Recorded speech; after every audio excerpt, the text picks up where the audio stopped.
They have to like transportation. No, it's for any MRFs, civil engineering.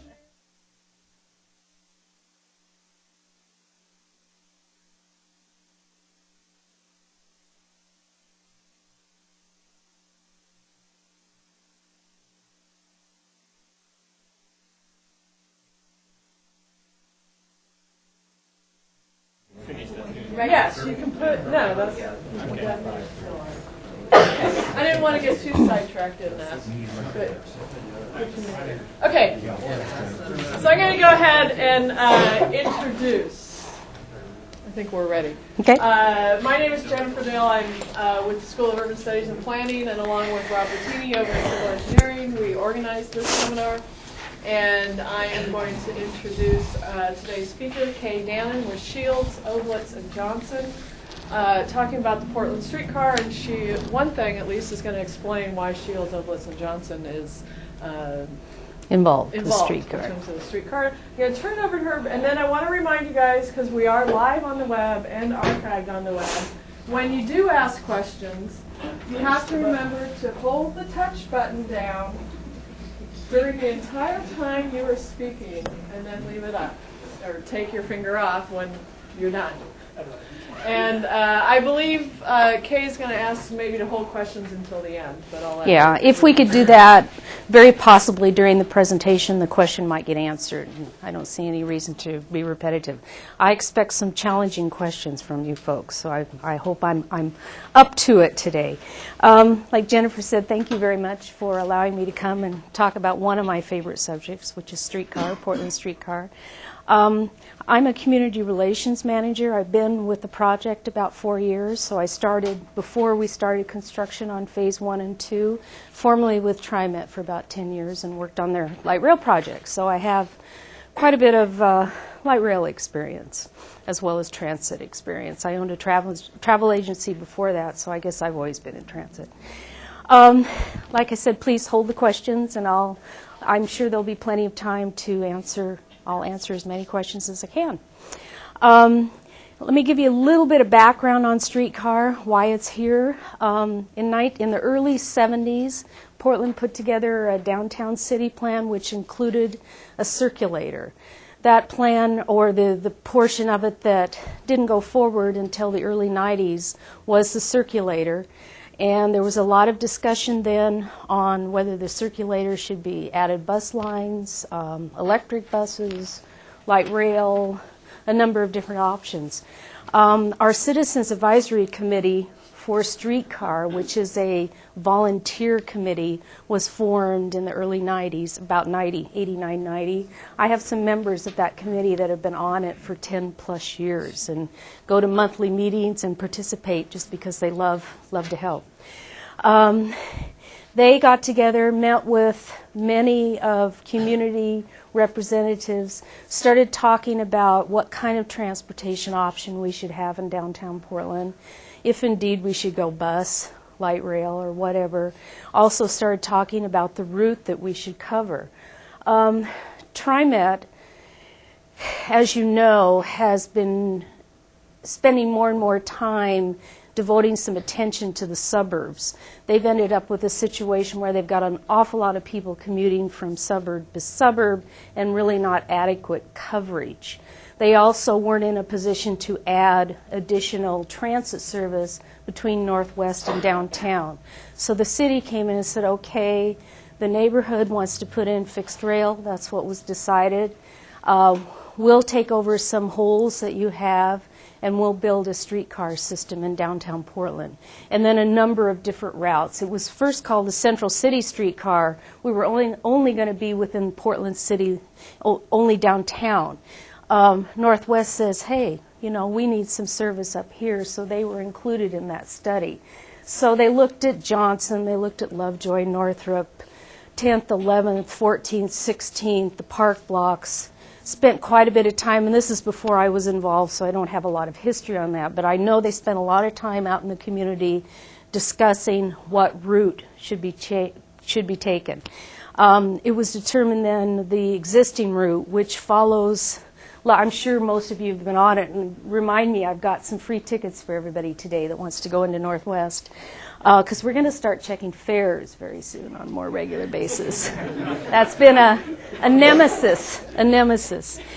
We go around Good Samaritan Hospital, follow Lovejoy and Northrop, 10th and 11th, Market and Mill, to a temporary terminus, as you know, right over here at 5th and Montgomery. This is phase 1. Phase 2. We started this project thinking we were just going to do phase 1, which was just to Market. And if you'll notice, we've got a turn back on Market at 10th. We were able to secure the financing and the go-ahead to do the extension. So it saved us a lot of money in keeping the existing design team, the existing contracting, the general contractor, and so forth. So we were able to push forward and do this PSU extension. And instead of just opening here in 2001, we were able to open the whole line, phase 1 and 2, in 2001, July 20, 2001. So that was exciting. We started private utility in March of 99. We started rail in May of 99. And we were substantially complete the first part of 2001. We still had minor things. Not all the wire was strung, finishes to the platforms, but for the most part, we were substantially done. Some of the benefits, let me mention what I think are the reasons we went, the community decided on streetcar or a fixed rail system. One of the benefits of a fixed rail is that when developers come in or retailers come in looking for space to rent or so forth, when they see a fixed rail, it indicates permanence. A bus line doesn't indicate permanence to a developer or a retailer. Bus lines do change. Fixed rail is in place, is absolutely looked at, the streetcar is looked at as much as a transportation option as it is a redevelopment tool. And I think all of you have seen all the stuff that's been going on along the alignment, especially in the Pearl District. We have things going on downtown. We'll continue to have things going on in the PSU area. So it really has, Commissioner Hales likes to talk about it as a redevelopment tool, and he's currently, come on in. I think there's a chair here. There's 3 chairs here. So I know he's working privately, but he's going around the country selling streetcar systems, and his biggest push is it being a redevelopment tool. And the developers in the River District were very excited and very supportive. Part of our financing for streetcar was paid for by property owners along the streetcar line. And it's called an LID, or a local improvement district. And those folks voted. We had to have over 50% of the property owners along the alignment in favor, in written form, by petition, that they approved the financing for phase 1 and phase 2 of the streetcar line. So we had over 50% of that. About 13 million of the 56.9 million, which is what it cost to do the phase 1 and 2, 13 million of that was paid by property owners along the alignment. The rest of it, I've got specifically the amounts here, and I can share that with anybody who wants specific amounts, but the rest of it was, a good portion of it, almost 30 million, was parking garage bonds. Those were sold, and that was about 28 million of the initial project. Our first initial jumpstart, Senator Hatfield managed to get us 500,000, $1 million, I have it here, to get us started on the initial part of it, $500,000, and that got us started. The line is 4.8 miles round trip. We have 32 stops. The stops are located, depending on the location, they can be a couple of blocks, as close as a couple of blocks. Some are about 4 in the Northwest area. It really depended on the density in the area. We have the potential, of course, to add stops, but it's a very good possibility as this area around I-405 and Northrop and Lovejoy, as it builds up with more housing, that we could add a couple of stops there. So we always have the opportunity to add stops. The stops are very inexpensive to build. They're very simple. The whole line was done as economically as possible. Things were done everywhere to cut down on cost. As it was, we ended up building a little under $10 million a mile for everything. I think they figured it on a round trip, so it'd be like $20 million on a 2.4 double tracking system. TriMet's is 60 to 70 million, so it was considerably less. Construction was, I don't know if anybody lived right on the construction line, but it was pretty fast. You're smiling. Did you live along construction? We did it pretty fast. There's a number of things that we did to cut costs and to cut the time of construction. We had the contractor on board with us early on in the project. It was Stacy and Whitback, and they've had a lot of experience in building light rail systems. They were able to give us some ideas to mediate some of the construction impacts. We have a smaller rail. It's called an RF52. TriMet uses RF59, and the difference is, I hope I have the initials right, the difference is the height of the rail. Our rail is quite a bit shorter, so we didn't have to go down as far. When we excavated, that means we only went 12 to 14, sometimes 18 inches. We didn't have the private utilities to move out of the way. Our car is narrower than max, so our cut in the road for the track bed was only 8 feet wide. So our area of construction was usually the parking lane and one travel lane. We were able to maintain parking for the most part and a travel lane, so we kept traffic going all the time, and we kept accesses into buildings and homes and so forth all the time. We managed to go around Legacy Good Samaritan, closed 23rd.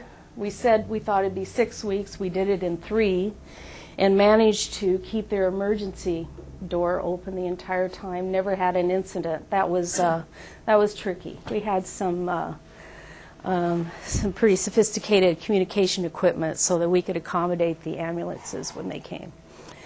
We had one flagger that thought she should stop an emergency vehicle, and that flagger wasn't on the job the next day. So we managed to keep Legacy going. We also managed to keep the downtown Smart Park at 10th and Morrison open. They have 752 cars daily. They're not monthly parkers or hourly parkers, and we kept that garage open the whole time while building track right in front of the garage, which was tricky too. That was very tricky because we were there longer. For the most part, we also had a paving machine that could pave 600 feet in a day. So rather than bringing in trucks and hand paving, had a special machine that was run by computer that could calculate the height and go through 3 blocks in a day virtually. And we used it quite a bit, more on Lovejoy and Northrop than we did downtown. We also brought the rail, welded the rail off site. That meant that instead of on the site, on the job site, where you can only do a few rails a day, we managed to do up to 30 a day. So when we brought the strings of rail in, they were already pre-welded. We could do the 600 feet, which is the 3 blocks, and get them in place. So for every 3 blocks, we usually were under construction for 3 weeks, and then we were gone to the next segment. The one exception where we were longer, and I'm sure you know that, is right at Morrison and Yamhill, 10th and 11th. We were there about 4 months. It was a long 4 months, and it was hard on the retailers. No one went out of business, but it was hard on the retailers. And we did everything we could to maintain access. But that is the area where we crossed max. There was a lot of special things that we needed to do to make sure that both trains were signalized properly, so we didn't have any situations there. That would be not a good place to have an issue. So we started with 5 cars. They're made from the Czech Republic. They're made by Skoda Innoconn. The team that went out to choose the cars went to Siemens. They went to Adtrans. They also went to Skoda. And they chose the Skoda cars. They were impressed with the factory. It wasn't as up-to-date or as modern as Siemens, but the Czechs put a lot of pride in their work. They do a lot of their work by hand, and the price on the cars were about half as much. Siemens wasn't too excited about bidding on 5 cars. They would have. The price would have been at least double what we paid for the Skoda cars. So I think our team that went out there, including Commissioner Hales, took a bit of a risk buying these cars. They'd never been used in the United States. However, they're all over Europe. It's not as if they haven't been running. They've been running for years in Europe. These cars are custom because we needed the low floor with the bridge plate, the air conditioning. They're not used to doing double ends, so that was a little bit different. But other than that, we came away with cars that cost half of what they normally do, and with very reliable cars. They have been phenomenal. When you think we had only 5 until last July, and we got 2 more, but we have 7 now total. We've managed to run 4 cars in service during most of the time, Monday through Saturday, with only 1 spare. So if we were going to have a lot of mechanical problems with the cars, these were the cars to have because we simply didn't have it. We were able to maintain service with only 5 cars. And that meant 1 spare. If you have 1 spare, get into a major accident or have some major mechanical, you'd be running with no spares. And that's kind of scary. So now we have 7. We do have the extra cars. It takes a little of the pressure off until we get into the extension. Operating costs is $2.4 million a year. 2/3 of that is paid for by TriMet. And that was agreed to in a meeting with the city and TriMet. The city has provided TriMet with some preemption on their signaling downtown so that their bus system can be speeded up, and that's been put into place in several places. I don't know which lines, but I know that's been done. So that was done as a trade-off, and they participate in $1.6 million of the financing. The rest comes from sponsorships, fare revenue, parking meter fines, and parking meters in the River District, the new ones that are going in. So that takes care of our revenue for Streetcar. And we are on budget as far as operating. We were on budget for construction and on time. We opened July 20, 2001. Maybe some of you were around. We had some fun opening ceremonies, a lot of entertainment along the line, a lot of riders. I think we had 55,000 that weekend. Stuffed, very stuffed. Some difficulty getting wheelchairs on because the cars were so loaded, our bridge plates wouldn't go out. So we had to have people get off the cars so we could get the wheelchairs on. But anyway, a good weekend. We're running, like I said, 4 cars during most of the day. We started at 15-minute headways. That means 15 minutes between each train. We tried 13. We couldn't manage it. We're doing 14. Right now we're going to continue with 14. We wish we could do 10. In order to do 10-minute headways, we need additional money, obviously, to pay for additional personnel.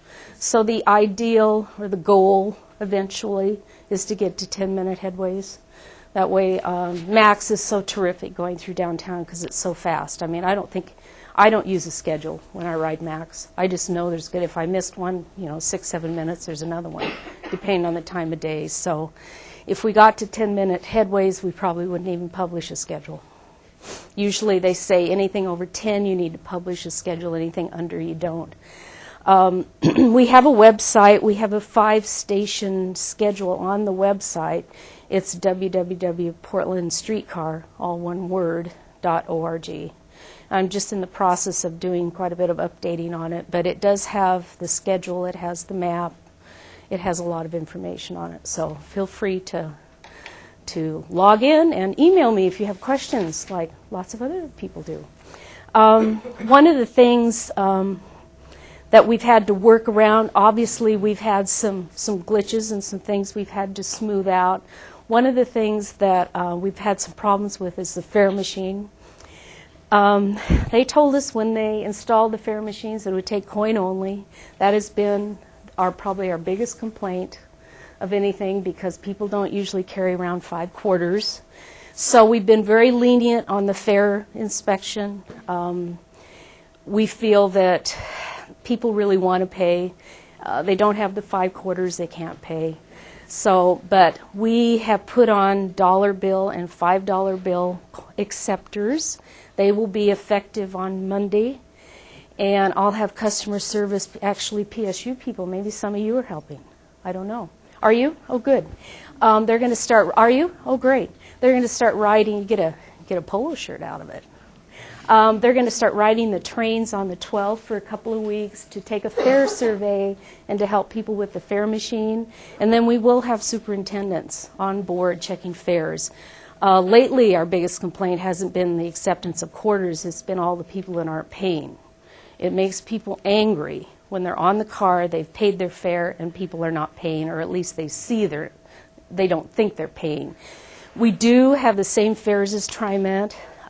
We accept all of TriMet's tickets, exchanges, their passes, any of their tickets. Our tickets off the streetcar, as long as they're valid, are good on TriMet. We also have a streetcar annual pass, which is a once-a-year pass. Right now it's $50. Just for anybody that may be considering getting one, it is going up to $75 January 1, and it's posted on the train right now. So if you're thinking of getting a streetcar pass, now would be a good time. Or December 31st would be a great time. This would be good for a year. It's going to go up January 1 to $75, and we think that's a reasonable amount for an all-year pass. So we worked with TriMet early on to make sure that our systems integrate. I think we integrate so well that people think we're TriMet, which I guess is fine, doesn't really matter. The streetcar system actually is owned and operated by the City of Portland. We have a non-paid PSI board that manages the contract for the city, and through that my company, Shiels, Obletz, and Johnsen, has contracted with the city, and we've contracted for the design, engineering, construction, and operation of the streetcar. So my boss, who is a Shiels employee, one of the principals, is the executive director, and then I work on the community relations side. Now, out the site, the maintenance facility is located. Am I going too long, Jennifer? Am I doing okay? I'm just on a roll here. At the site, I can't tell you how many times I've talked about streetcar. It's fun, though. I love it. Our site is located under I-405 between Lovejoy and Northrop, and 16th and 15th. And that's where we house the cars at night and where most of our employees work. Most of our employees, and this is where the confusion lies, I think, are TriMet employees. And that was done because the union threatened to sue Streetcar if we didn't use TriMet employees. So we probably might not have. But in hindsight, it's been a benefit. We have absolute cream of the crop employees that come from TriMet. Our superintendents, our 3 superintendents, have 90-some years combined experience. So the experience we got from TriMet has been so helpful. We have 14 operators from TriMet, 3 superintendents, 2 maintenance folks. And then every year, every 6 months, I don't know when they bid the ship, but they bid whether they want to come to TriMet. TriMet views Streetcar as just another little division, not owned by TriMet, but a division that their folks bid for. Our management people, our city employees, the manager of operations, the manager of maintenance, and the assistant manager are city. And that's it. That's our staff. So I think, keep it pretty lean. So I think we can maybe, I don't want to negate TriMet, but I think maybe we can respond to issues or incidents on the streetcar line maybe a little faster than TriMet can because we're small. And we have somebody call in with a problem at a station or whatever, we can take care of it immediately. So we've had really rave reviews about Streetcar. I hope you guys are using it and enjoying it. We are working on the extension. So we're hoping by summer, planning by summer of 2004, maybe May, as early as May of 2004, to be taking Streetcar on down to River Place. And it will staff another temporary terminus right at Parkway and Moody. It's right, you know where that hotel is, the Residence Hotel will be right there. It will add 0.6 of a mile one way, so it'll make the whole system 6 miles. We'll add, the stops are going to be center platforms so that they'll accommodate inbound and outbound, so we'll have 4 additional stops, which will make a total of 40. 8 and 32 make 40. 40 total stops. And we start private utilities in January. We intend to start rail in March, and we'll be done by the end of 2003. So we'll do some finish-up work and then plan to get service started late spring, early summer 2004. That's 18.6, and that includes 2 of the cars, which have already been purchased. Also, there's a $3 million lid, another local improvement district. With this one, we got like 70% approval. So I think it speaks well of Streetcar that we're getting, people are willing to pay out money to pay for it, the property owners. And some of these assessments are $300,000 or $400,000. I mean, they're not small assessments. So I think that's pretty positive. We're going to continue with the 14-minute headways. If we can figure out how to get a little bit more operating funds in there, of course, we'll shorten the headways, but for now we'll keep them at 14. The cars were chosen, the colors, by a team of architects in town, and they wanted to depict the 4 quadrants of the city. So each color depicts south, west, east, and north. So that's the reason for it. And the light blue is, not many people know that, and the light blue is the river running through the cars. So we're looking at the cars, the river running through, connecting the 4 areas of the city. And of course the dream is to get on the other side of the city and make a circle around the city and make connections to Max. So there is currently, I can tell you, there's some folks on the inner east side very interested in moving Streetcar across the Broadway Bridge, utilizing the Broadway Bridge and Wilder, 7th or 10th, MLK, Grand. You know, it hasn't been decided. It's very early. And then coming across the Hawthorne Bridge.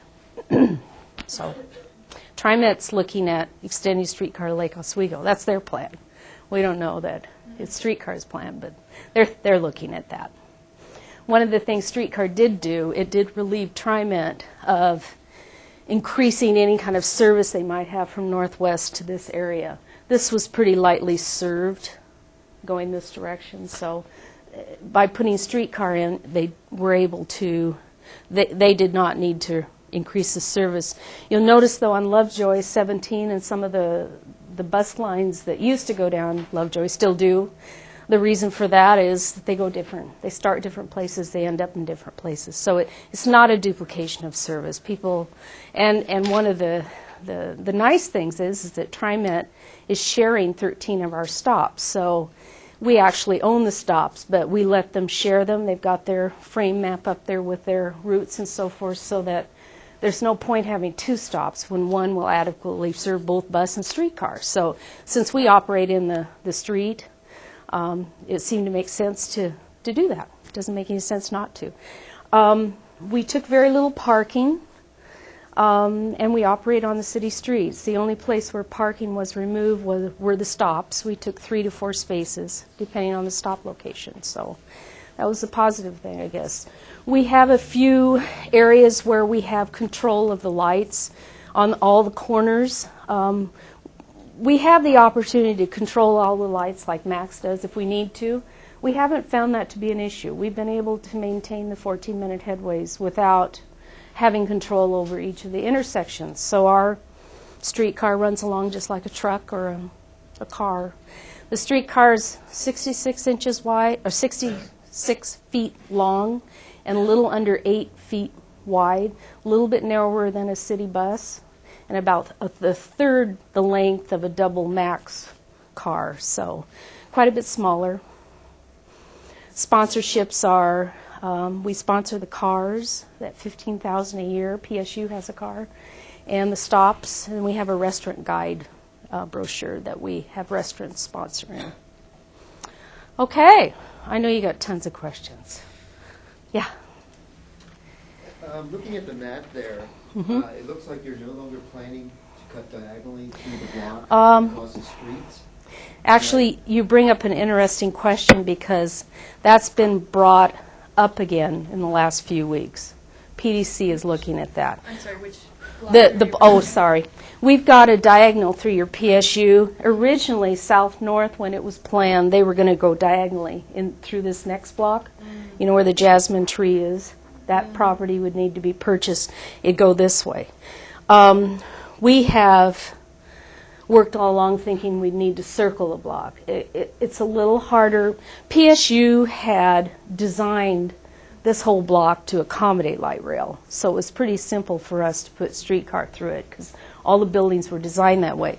This block has not been designed. So if we went diagonally, it certainly challenges developers to develop on that lot.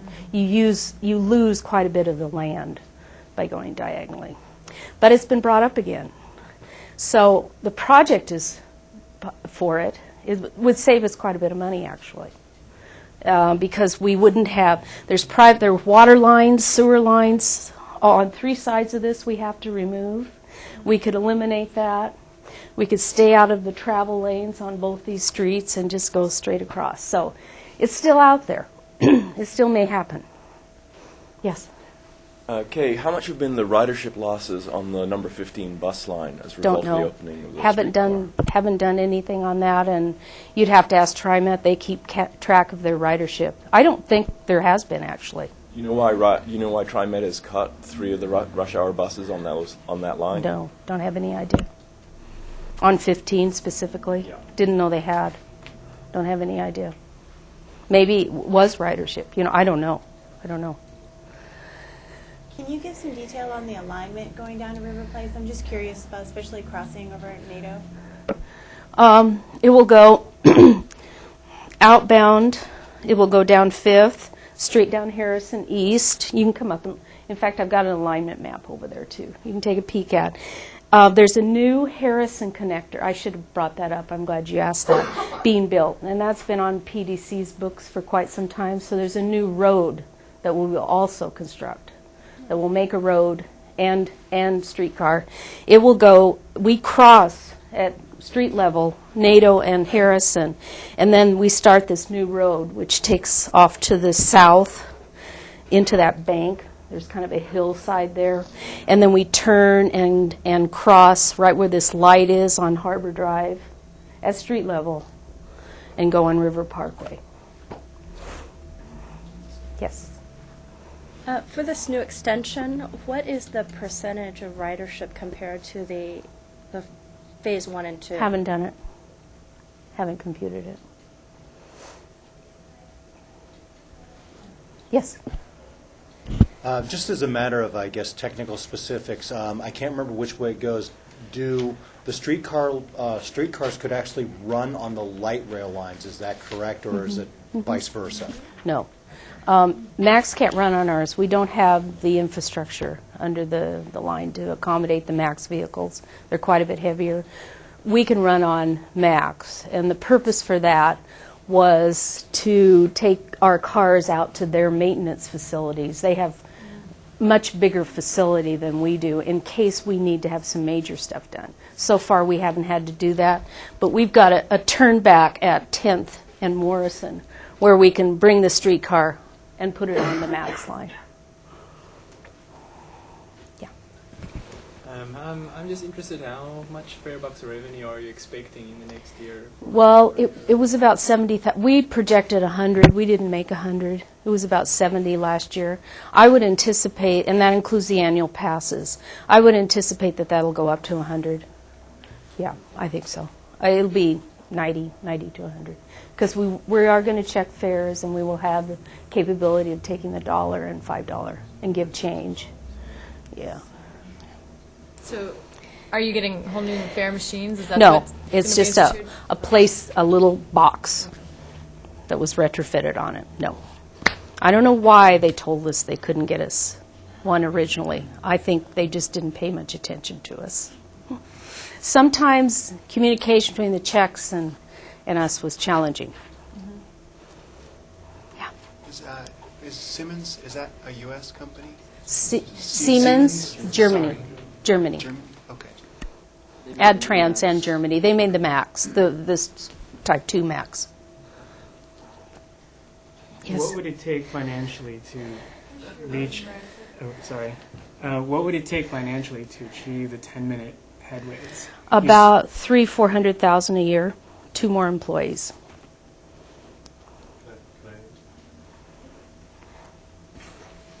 This is actually a question from the from email, and it's an extension of that question. Would there be technical changes you'd need to make? Would signal priority be needed for 10-minute headways? Nope. Just more trains. More trains, more operators. One final little extension of another question. What's the cost estimate for the River Place extension? 18.6, including the cars.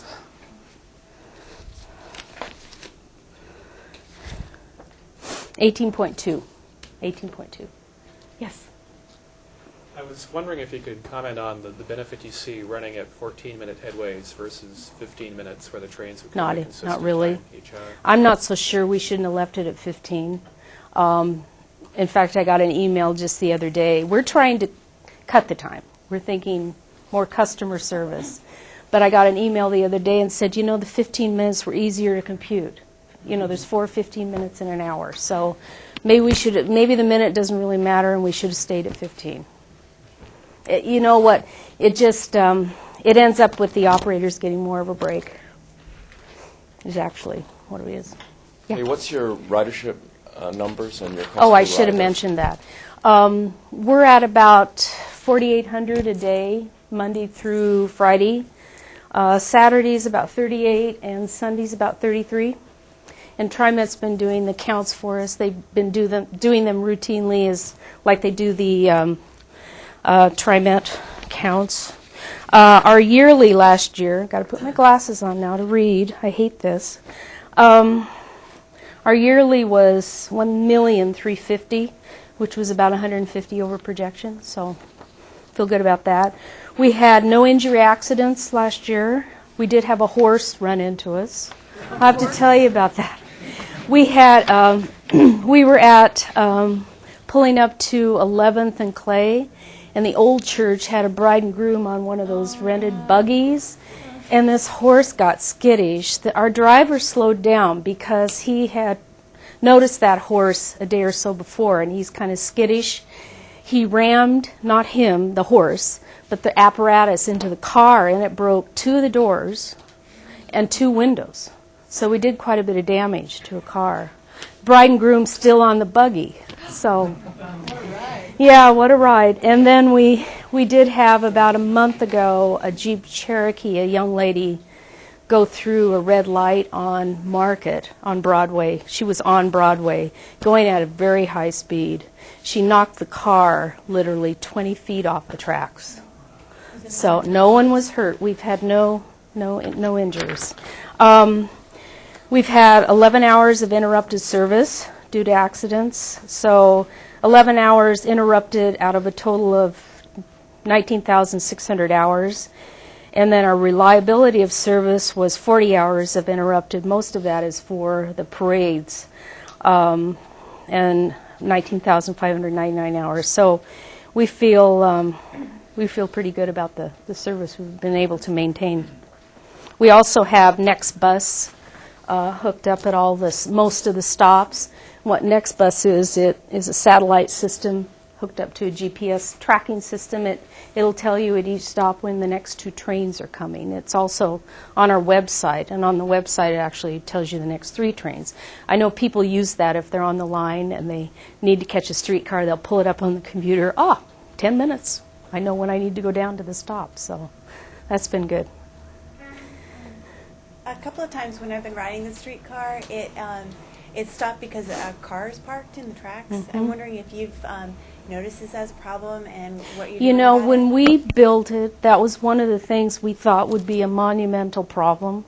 because people here in Portland are used to Max, and Max has its own right-of-way with no one parking on the side of it. And it just hasn't been the problem we thought it would be. I met with, we've had about 12 tows. We've knocked a few mirrors off. I don't think we've hit a door yet, which is really amazing. So it hasn't been anything like we thought it would be. I've had many meetings with the UPSs and the FedExes and so forth. We moved some of those loading zones, but there's still a number of them existing, and they know they need to pull tight. Most people know they have to stay within the white line. It hasn't been as much of an issue as we thought it would be, not when we have only 40 hours of interrupted service over the whole thing. So that kind of amazed us, actually. Yeah, it's a good thing. One of the comments that I hear a lot here at the university, and the reason for why people may not choose to use the streetcar as a mode of transportation, is that it runs kind of slow. It's slow. It is slow. It's very slow. What has the how does your team what has been the response to that, and have you heard that? Yeah, I've heard that. That's why we tried to move from the 15 to the 13 to speed it up. If we had more operating money, we could run it every 10 minutes. But still, the consistency or the headways doesn't mean that we can get from here to Legacy any faster. It just means there's more cars to choose from. So we have to stay within the city speed limits. We have to maintain safety. We're in a dense urban environment. The cars can go 35 or more. The most they go is probably 18 to 20, and that's on Lovejoy and Northrop. So through PSU, we've always been concerned about safety. I know we've met with Dan and some of his team, and so we go very slow here. We haven't had any incidents yet, so I'm hoping that continues, but we do go slow. And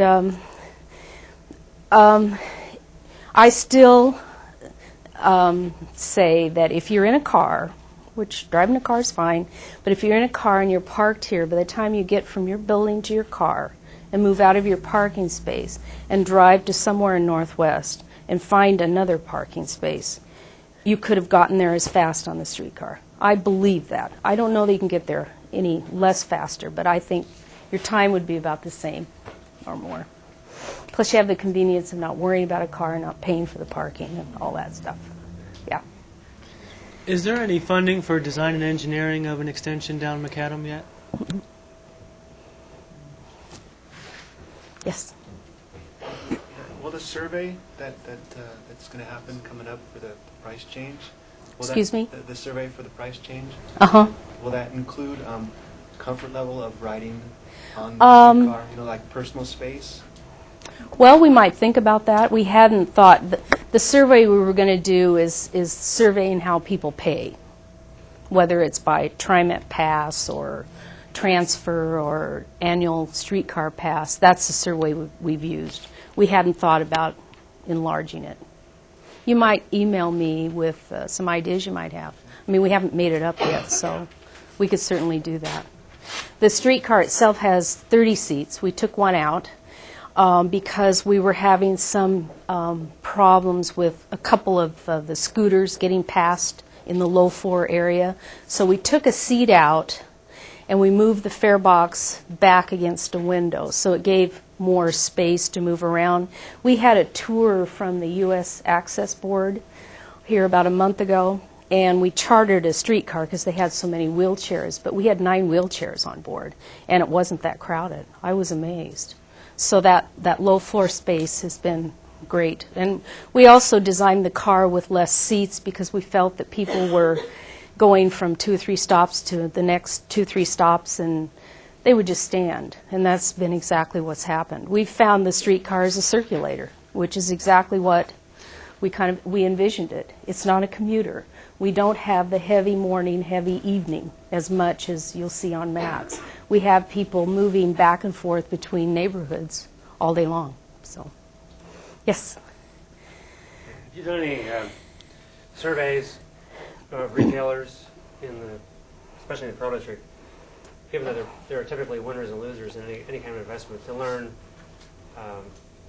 anything about the use of the streetcar and how streetcar users shop or don't shop in the Pearl? Have you talked to any of the retailers? We haven't. I mean, informally I have, but I haven't actually done a survey. One of the things that has been really popular is the restaurant guide. I don't know if you've seen it, but there's about 80 restaurants on the streetcar line within the 2-block or the LID district. About 30 of them participate in this restaurant guide. And they keep participating, and they feel that streetcar has increased their business. So I know those particular retailers have seen an increase. Yeah, and this brochure has been very, very popular. It's being sent out regularly as informational packets from hotels and apartments, so it's being well received. Rob? We just have another question coming in by email, and that is, who is riding the streetcar? Is it primarily PSU students, shoppers going to Northwest, tourists, or commuters? A little bit of everything. There's a lot of students. There's many times I see 30 to 40 students getting off at your stops at Park and Market. I would say tourists. I would say some commuters, people doing errands, going up to Northwest to have lunch and vice versa, that kind of stuff. We haven't actually done a survey. Yes? Has the streetcar going up into Northwest, especially up in Northwest, have you gotten a sense that it has actually alleviated any of the parking problems that have going on up there? I don't think so. I wished I could say it had. I don't want to lie. I really don't think so. I don't think it has. I don't know what you do up there to alleviate parking. They're going to get a permit system in there, I'm sure, and meters. I've been on that committee that have been working on that forever. If ever they can get everybody to agree, but there will be some sort of metering of the parkers up there. I can always find a spot, but it's still hard. Yeah. Just to come back to that question, me and one of the students studying with me did a project last year by interviewing businesses along the line. Mm-hmm. And interestingly enough, there was an increase in business, but they expected more. Really? They expected more. But I think it was 71% was positive about extending the service. Mm-hmm. So Good. I can't remember all our conclusions, but I've got the document. Can you send me the paper? Yes. Can you email me the paper? Yep. That'd be What great. is your email I'll give address? you a card. Yes. You mentioned the streetcar is more of a getting around downtown. Circulator. Circulator, than as Yeah. a commuter service. Uh-huh. What are the people of Portland Streetcar's feelings towards TriMet's desire to make it into more of a commuter service to Macadam and Lake Oswego? I haven't really asked. I don't know. My personal feelings is that won't happen. Yeah. That's what I think, but I don't know. Is there much discussions between the two agencies? Not now, not yet. We're talking more about the extension to Gibbs and working with people on the east side that want to get it over there. There's a lot of interest on the east side. Some people bringing money to study it, to talk about the east side. So. Broadway ramp. Touch the microphone so that people on the web can hear. You have to keep it down. Yeah. Is the Broadway ramp strong enough for the Rail streetcar? accessible. Mm-hmm. The Hawthorne Bridge was redone with that same. It's rail accessible. Yep. I knew you guys would have lots of questions. Sorry, how would that work? I've been trying to figure out how that would work if I was riding from PSU to my apartment in Northwest and there was east side service. Would it be routed over I to don't east know. side and then back You know up? what? I'm not a scheduler. I don't know how they do it. I don't You know. don't even know how it would. Well, what let's direction think it would about it. I think we would have more cars, obviously, and we'd have cars still do this route, but you'd have cars that would do this route. I mean, it's just like a bus. I mean, you have to think of streetcar as a bus on tracks, because it really is. It shares a travel lane with a car. So you just work out some routes that would be the most effective. And they could go, they don't have to be all linked. It doesn't have to be like we have right here in one big loop all the way around. I don't know how they do it, but could very possibly pull them out of the garage, at the maintenance facility and run them straight down Lovejoy. You run some of them straight down Lovejoy, and you run some of them on 11th. So I don't know how they do it, but that's how I start thinking about it, I think. Yeah. Probably just sort of go with this. It's not really a question, more of a comment, is that with the improvement to the basically a rebuilt Lovejoy ramp, that they probably still use that as, that'd probably be like the viaduct for going up out of Northwest with, and I believe they're shutting down the Broadway Bridge, I think in January or February, to start a full year renovation like they did to the Hawthorne Bridge. So I'm sure at that time they could retrofit. Maybe we'll be ready to go to the east side by then. Maybe. Yeah. When service is interrupted, do you guys have an arrangement with TriMet to substitute bus service? We have bus bridges set up. We've got an account. We have it all. We call them and they're there within 20 minutes. We also have the ability to broadcast that on our next bus system. So somebody coming up to the stations can see what's happening. We're out of service because of accident or fire or whatever. One of the things that used to frustrate me, and I've ridden transit a lot, is you get at a bus or a train and it doesn't come for forever and you don't have a clue why. You don't know if you should leave or you don't have a clue. And TriMet will get there too. I mean, they're starting to use some of the next bus technology. So, yeah. Have you ever had to use a bus bridge? Yes, we have. Yes, we have. We used it. We had early on a Volvo go through a stop sign at Lovejoy. It stopped service. I know we used it there. Not much, because we've only had 40 hours down, so not much. The accident we had on Broadway, we short-lined at 10th and Market. And I don't believe they did a bus bridge to PSU, because we feel people could, if they had to, they could walk from 10th and Market. So we have once or twice. Yeah. I apologize if this question has already been asked and I didn't That's hear it, not but of your riders, has there been a study to see of the riders, how many were former drivers, walkers, or bus riders? No, we haven't done that. It takes money. That's the problem. It takes money to provide staff to do that. So. PSU students, but I still have to pay them. I still have to pay them. Not always. No, not always. I won't pay him and him. Yes. Could you, someone hold down? Thank you. I apologize if you discussed this earlier, but what is the maximum headway that the streetcar can achieve given the spacing of the stops and whatnot? But, you know, with the, I've heard 3 minutes is a much. I don't know why we couldn't do 3 minutes, okay. 2 minutes. You could have just hundreds of streetcars and have them right.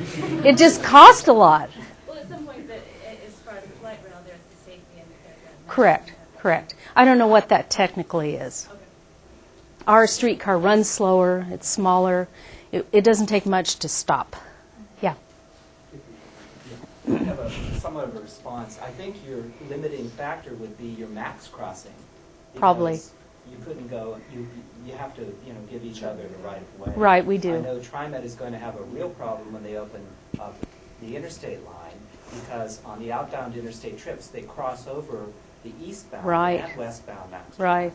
So the steel bridge is currently our limiting factor. So right. The crossing that you have with max may be your limiting factor. It could be.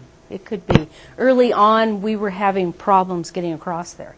We'd miss the signal, then we'd have to call control, and we'd set sometimes 7 minutes. But we've worked with TriMet. We've gotten that to a much better time, because we couldn't lose 7 minutes every time we tried to cross max. So it's been working much smoothly. They've worked out some of the bugs. Some of the early on little things you have to work out. So, yeah. Could you repeat your fare box number? Did you say 70,000? 70,000 per year. Yeah. So that must mean that you're getting maybe 3 or 5% of the passengers paying? Well, you have to, I haven't figured out the percentage, but you have to remember we're 2/3 in Fairless Square.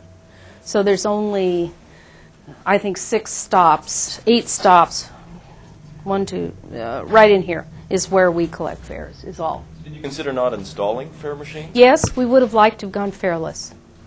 It would have been a lot simpler.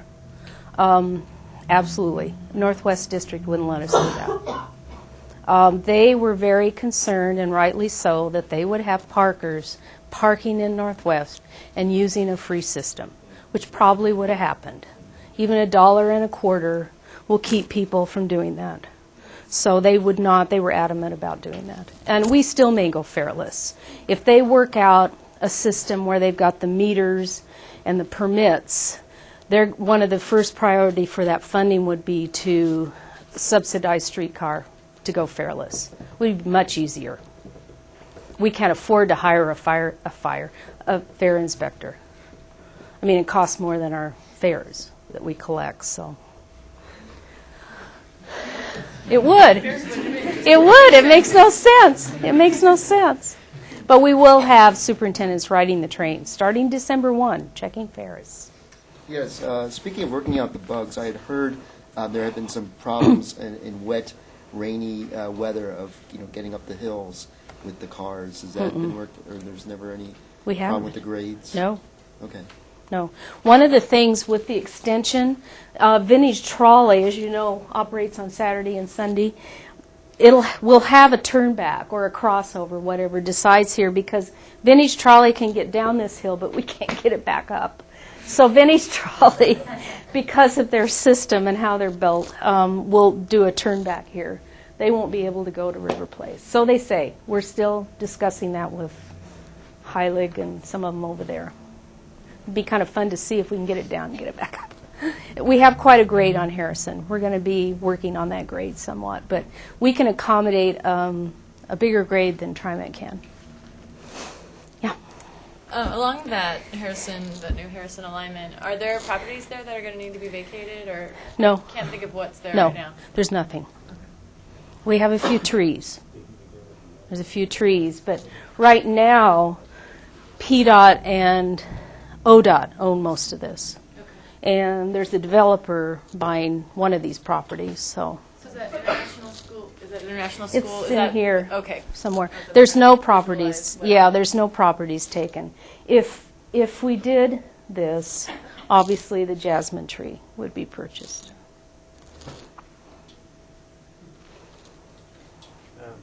The city donate the right of way, or do they charge a utility fee? I don't think there's any money exchanged that I know of. You'd have to call Vicki from the city to find out how that's done. One of the other things that keeps the cost of streetcar down, obviously, is we don't have any acquisitions. It's all on right-of-way, city right-of-way. Streetcar is now claiming the excess revenue from parking garages in downtown? No. Or just parking meters? Fines, and the parking meters, the new ones that are added in the River District. Not existing meters, or no, non-existing not parking? existing meters, just the new ones that have been added, specifically in the River District, unless they've changed that, as far as I know. You even cover the bonds that you referred to earlier? I don't know how the bonds are covered. I can give you Vicki's number, and she could call. You could give her a call. She's the project manager for the city. Yes. Has TriMet offered at all to take over 100% operating No. expenditure? Or what are the benefits of having two different agencies? I don't know if there are benefits. I don't know that there are disadvantages or advantages. One of the concerns, and obviously TriMet would be a natural to run it. I mean, they run they run our whole transit system. Whether it'd be cheaper for them to run it, I doubt it. They still have the same personnel.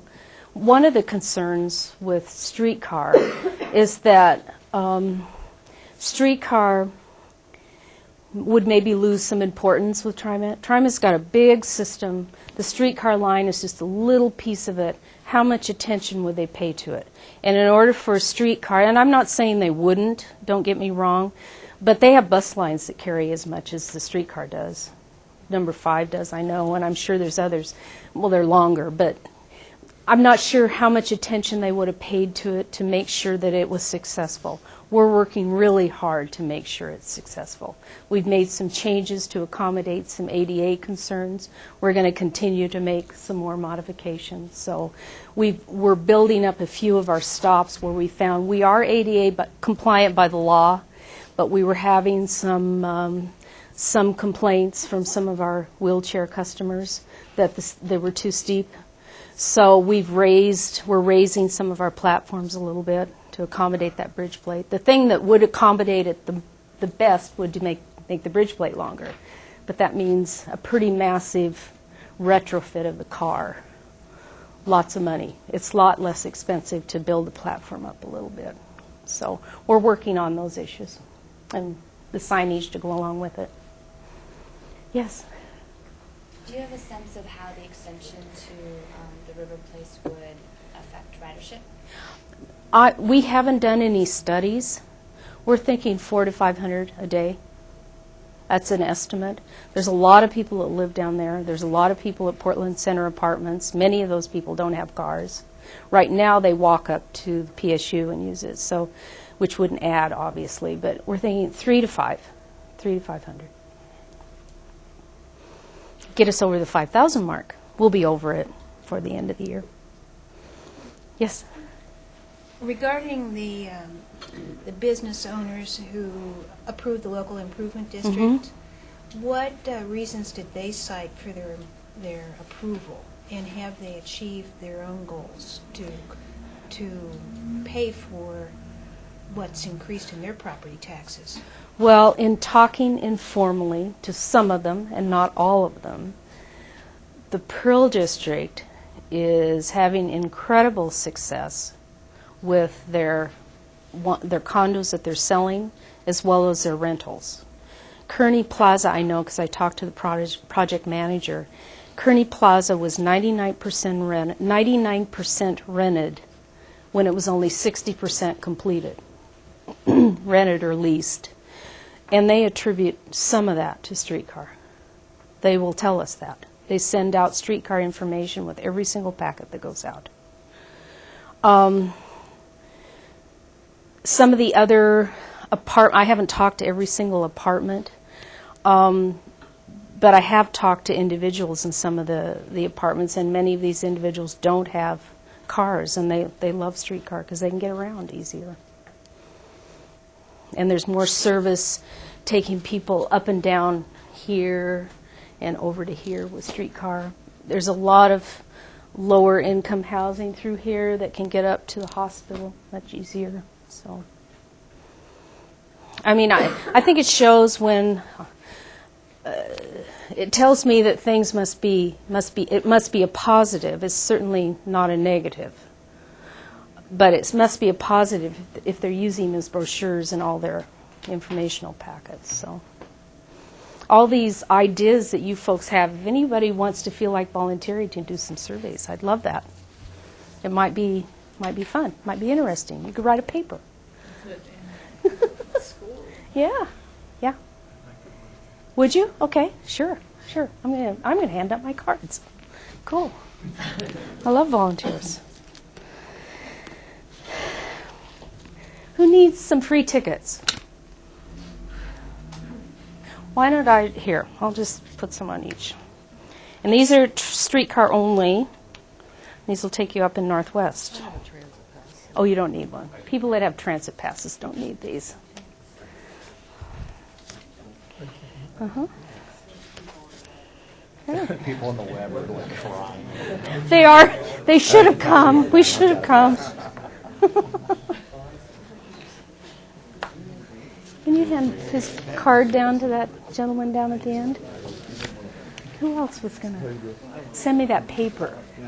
Yeah, I'd like that. Here you go. It's actually somebody.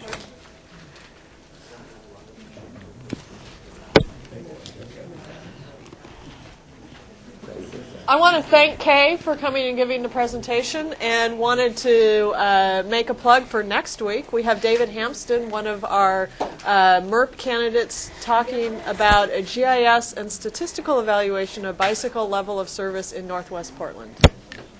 Thank you very much, Kay. Welcome. Thank you.